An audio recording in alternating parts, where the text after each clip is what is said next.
In today's video, we will solve some of the examples on construction of root locus. So we have the first question with us. Sketch the root locus of the unity feedback system having the forward path gain g of s equal to k by s into s plus 2 into s plus 4, where k is varied from 0 to infinity.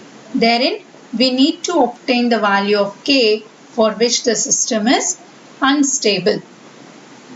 So first what we do is we write the open loop transfer function g of s into h of s. So the open loop transfer function g of s into h of s is k by s into s plus 2 into s plus 4, as h of s is equal to 1. So the first point in constructing the root locus is we have to identify the number of poles and number of zeros. So the denominator gives us the number of poles and the numerator s terms gives us the number of zeros. As you can see in this open loop transfer function, numerator we have only the system gain k. Therefore, the number of zeros is equal to 0. That means m number of zeros is equal to 0. Next, coming to the denominator, the roots are s is equal to 0, s is equal to minus 2 and s is equal to minus 4. Therefore, the number of finite open loop poles is equal to 3. Therefore, n, small letter n, which we use it to denote the number of poles, is equal to 3. So now, how many branches are there in the root locus? If poles are more, then the number of root locus branches will be equal to number of poles. If the number of zeros are more, then the number of root locus branches will be equal to the number of zeros. So here it is clear that the number of poles are more compared to number of zeros. We don't have any zeros here. Therefore, the number of branches of the root locus will be equal to 3. And all the root locus branches starts from each of the open loop pole. That means one branch starts from s is equal to 0, one branch starts from s is equal to minus 2, the other branch starts from s equal to minus 4. And since we don't have any open loop zeros, each of these branches which starts from the pole will terminate at a 0 somewhere at infinity. So that takes place along the asymptotes. So the root locus branch travels to infinity along the asymptotes. So how many asymptotes are there? Asymptotes is given by number of poles minus the number of zeros. So it is 3 minus 0, which is equal to 3. So the next point is the root locus is symmetrical about the real axis. Okay, this always it is like a mirror image. Next point is, as I have told you, the 3 branches of the root locus starts at s equal to 0, s equal to minus 2, s equal to minus 4. At this particular point, our value of k is 0. Okay. Now, where does it terminate? The 3 branches, it terminates at 0 somewhere at infinity, where our k is also equal to infinity. So we have found that the number of asymptotes is equal to 3. Therefore, we have to find the asymptotic angle. So asymptotic angle is given by, the angle of asymptote is given by 5 is equal to 2 cube plus 1 into 180 degree, because we need it in degrees, divided by n minus m, where q is 0, 1, 2, Q is 0, 1, 2, etc. up to n minus m minus 1. Our n is 3, 3 minus 0 minus 1, which gives us 2. So here it is Q equal to 0, 1, 2. So we have to substitute Q is equal to 0, Q equal to 1 and Q equal to 2, wherein we get the angle of asymptotes. So if we substitute Q equal to 0, the first angle which we are going to get is 60 degree. Next, if we substitute Q equal to 1, this next angle what we are going to get is 180 degree. Likewise, if you substitute Q equal to 2, the angle we get is 300 degrees. So the branch which starts from S equal to 0, S equal to minus 2 and S equal to minus 4 travel along infinity with an angle 60 degree, 180 degree and 300 degree. So we have to mark this 60, 180, 300. So from which point will we consider? For that we have to find the centroid. So the fifth point is finding the centroid. So centroid, which is given by sigma, is given by sum of the real parts of poles. We are not considering any imaginary part, but in this problem we don't have any imaginary roots, so we don't have any problem with this. So sum of real parts of poles minus sum of real part of zeros divided by n minus m. So we will consider all our poles. We have 0, minus 2, minus 4. So it is 0, minus 2, minus 4, minus 0 divided by 3 minus 0, which gives us minus 2. So we have centroid at minus 2. At that point we have to keep our protractor and mark 60 degree, 180 degree and 300 degrees. So next we'll see, we have got a rough idea of about the poles, everything. We will see whether the root locus exists at that particular point or not. For that, first mark the poles at 0,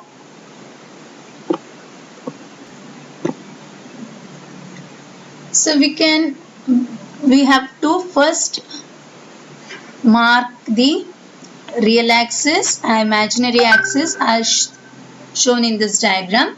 Then we have to mark the poles. So we have pole at 0, we have pole at minus 2, we have pole at minus 4. We don't have any zeros. Now what we have to do is, which is the region of root locus, that we have to check. So for that we will consider the region between two poles, that is between 0 and minus 2. So if you consider any point in between 0 and minus 2, to the right of that we have only one pole. To the right of this region we have only one pole. That means the sum of open loop poles and zeros to the right of this particular region is an odd number. Therefore, root locus exists in this region. Root locus exists. That is what indicated here. Root locus exists in that region. Now, suppose you consider this region within minus 2 and minus 4. To the right of this, you have 2. That is, sum of open loop poles and zeros is equal to 2, which is an even number. So the root locus will not exist in this region. There is no root locus existing in this region. So if you observe here, I have not written anything over there. Next, we have to consider the region beyond minus 4. So if we consider the region beyond minus 4, to the right we have totally 3. So sum of the poles and zeros is equal to 3, which is an odd number. Therefore, in this particular region also root locus exists. I hope this concept is clear. So you have to find the existence of root locus. So when which part of the real axis there is a root locus branch. So on the real axis, the root locus is found between section S is equal to 0 and minus 2, and the second section is between minus 4 and minus infinity. So we don't have any complex poles or zeros. Our poles are minus 2, minus 4. It is real part. We don't have any imaginary term. So there is no need to calculate the angle of departure or angle of arrival. Next is you have to find the breakpoints. Why? Because as you observe here, one branch starts at S equal to 0.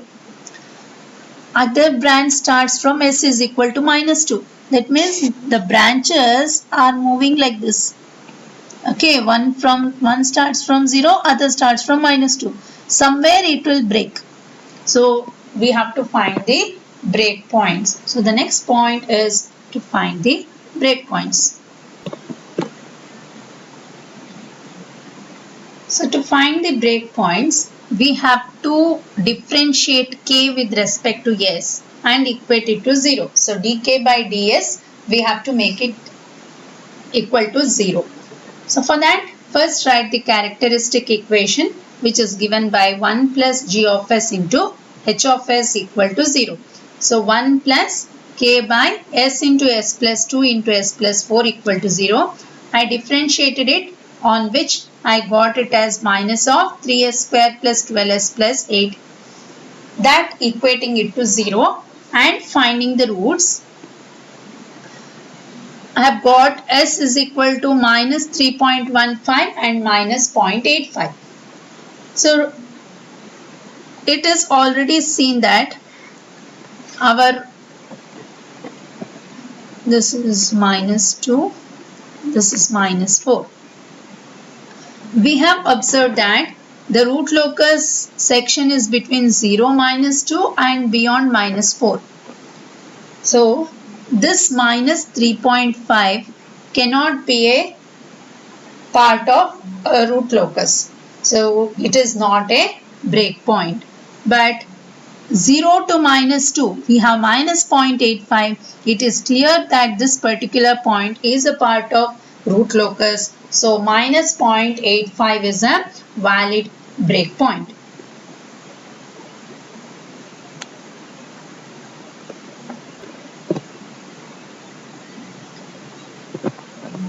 So now we have the breakpoint minus 0.85. Whether it is a breakaway or break-in point. Since we don't have any zeros in this, clearly we don't have any break-in points. If we have zeros, open loop zeros, then there is a chance of having the break-in point. But here there is no break-in point. It is only the breakaway point. So minus 0.85 is the breakaway point. So one branch starts from 0. The other branch starts from minus 2. It breaks at minus 0.85. After breaking, it enters the imaginary axis. So when it is moving to the imaginary axis, we have to find that where this branch actually meets the imaginary axis.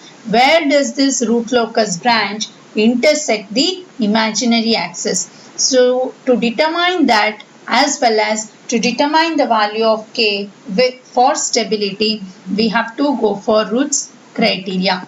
For that again, we write the characteristic equation. As you can see there, 1 plus k by s into s plus 2 into s plus 4 equal to 0, which we need to write it in the equation form, and we have to construct the roots array.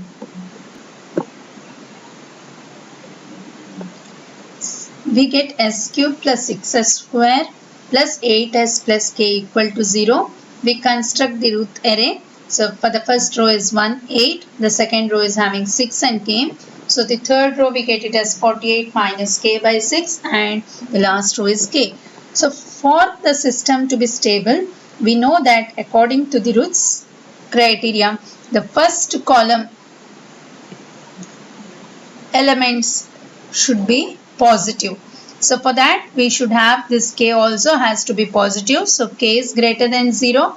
48 minus k also should be greater than 0. That means our range of k is between 0 and 48. So the marginal value of k for stability is 48. So beyond 48 the system becomes unstable. So if k is greater than 48 the system becomes unstable.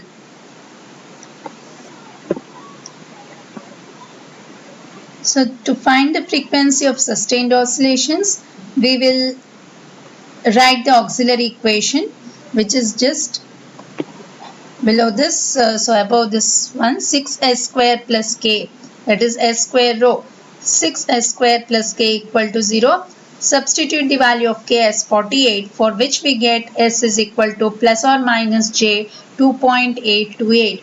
That means the root locus branches intersect the imaginary axis at 2.828 and the frequency of the sustained oscillations is given by 2.828 radians per second. So with this data we will construct the root locus. We will see how actually the root locus looks like.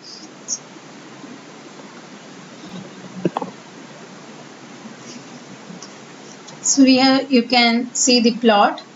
The x-axis our real axis, y-axis the imaginary axis.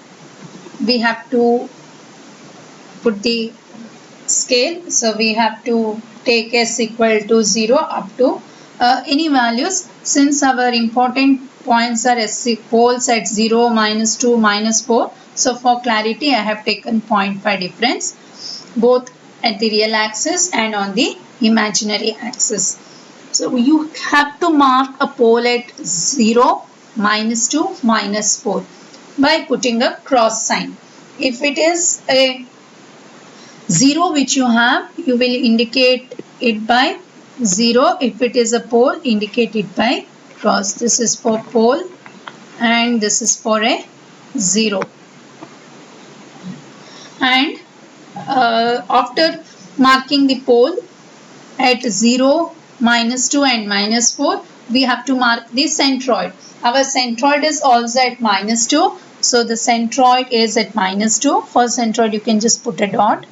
And then keeping the protractor at -2, mark 60 degree, 180 degree and 300 degree, which is nothing but -60 degree.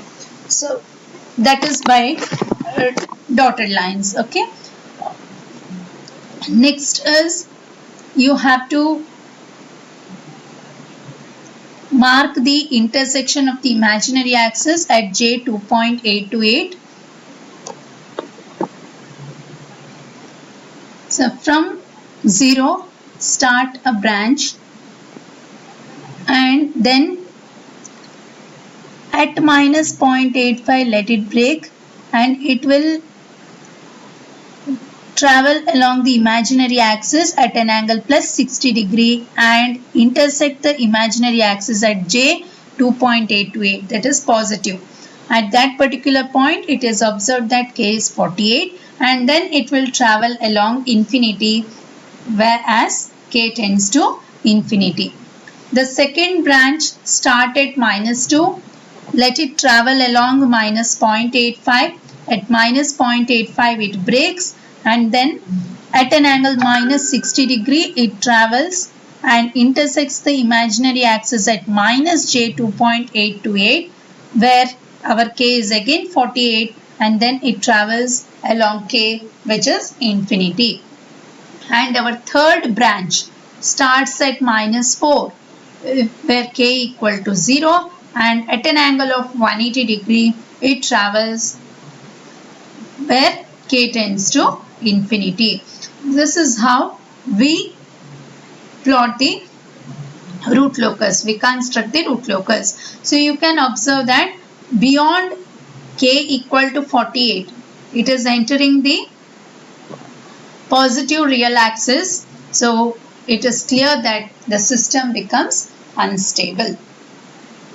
So k is equal to 48 is the marginal value for stability. So this is one of the simple example of constructing the root locus.